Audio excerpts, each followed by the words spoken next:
जय देवभूमि उत्तराखंड। नमस्कार साथियों, आपका स्वागत है आपके अपने YouTube channel Uttarakhand GK with Mohan Hari में। साथियों, आज हम आद्य ऐतिहासिक काल के बारे में पढ़ेंगे। पुरातात्विक साक्ष्यों की कमी के कारण राज्य के आद्य इतिहास के प्रमुख स्रोत विभिन्न धार्मिक ग्रंथ हैं। इसी कारण इस काल को पौराणिक काल भी कहा जाता है।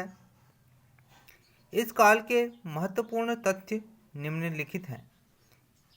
इस काल का विस्तार चतुर्थ शताब्दी से ऐतिहासिक काल तक माना जाता है।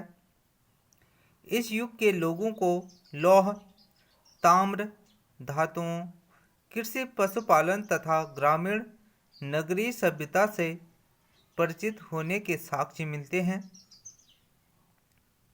उत्तराखंड का प्रथम उल्लेख ऋग्वेद से प्राप्त होता है, जिसमें इस क्षेत्र को देवभूमि एवं मनीषियों की पूर्ण भूमि कहा गया है।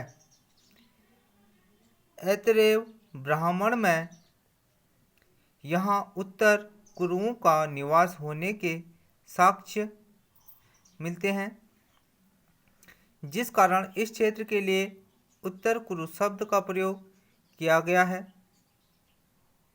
स्कंद पुराण में 5 हिमालयी खंडों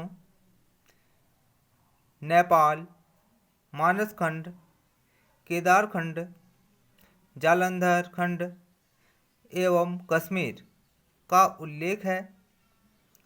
मानस खंड और केदार खंड का संबंध वर्तमान उत्तराखंड राज्य से है।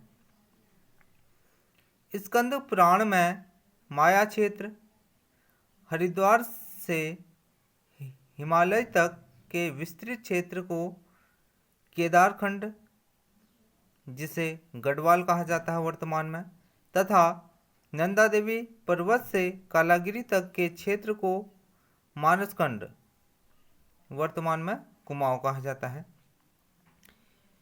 बौद्ध साहित्य के पाली भाषा वाले ग्रंथों में उत्तराखंड क्षेत्र के लिए हिमवंत राज्य शब्द का प्रयोग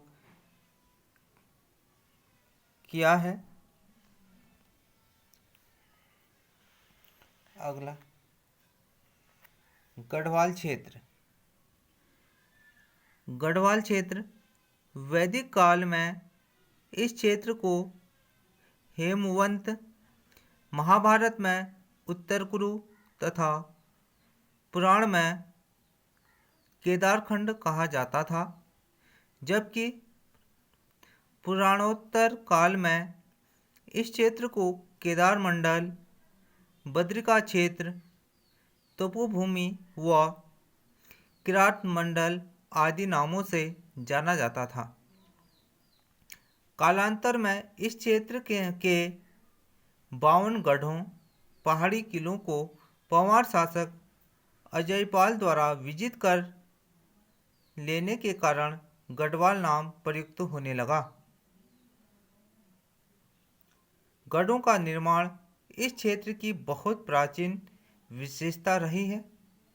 ऋग्वेद में वर्णित है कि इस क्षेत्र के असुर राजा संबर के 100 गढ़ों को देवराज इंद्र और सुदास ने नष्ट कर दिया था। यहाँ के अलकापुरी, कुबेर की राजधानी नामक स्थान को मनुष्यों के आदि पूर्वज मनु का निवास स्थान कहा जाता है।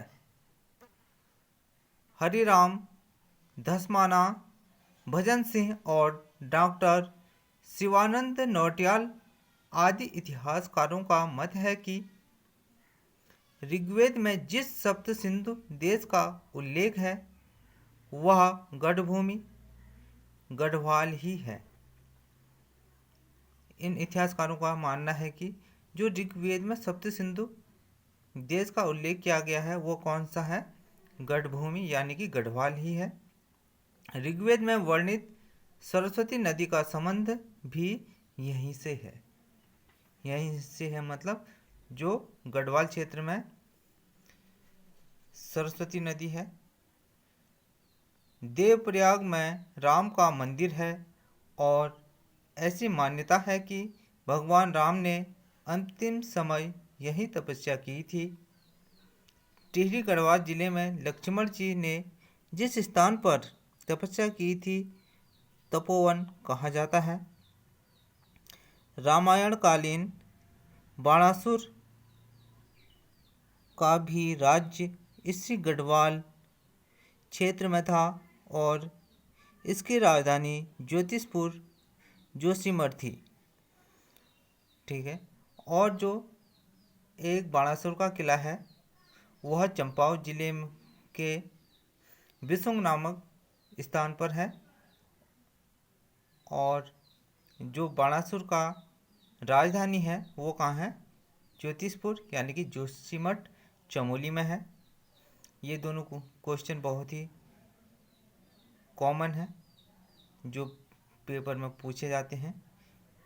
राजधानी पूछे तो बाणासुर की वो जोशीमठ चमोली में है।